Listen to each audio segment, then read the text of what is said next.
ரெண்டு காரியம் அங்கே இருக்கிறது.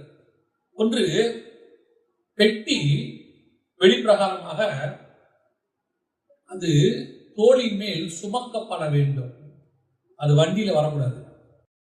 ஆசாரியர்கள் தான் என்ன செய்யணும்? அதை சுமந்து கொண்டுதான் வரணும் பெட்டிய.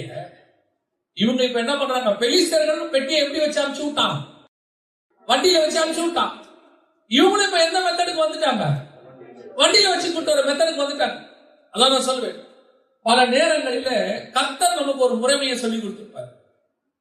அந்த முறைமையை சபைக்குள்ள ஏதோ ஒரு காலகட்டத்தில் உலகத்தார்கள் ஏதாவது ஒண்ணு கலந்து விட்டுருப்பாங்க உள்ள. அதுக்கப்புறம் அந்த முறை எங்க இருக்கும்? சபைக்குள்ள இருந்து சபைக்குள்ள அது பழக்கமா மாறி இருக்கும். ஒரு காலகட்டத்தில் கர்த்தர் அதை சுத்திகரிக்க தொடங்குவார். பெலிஸ்தர்கள் பெட்டிய வண்டியில வச்சு அனுப்பிச்சாங்க நியாயாதிபதிகள்.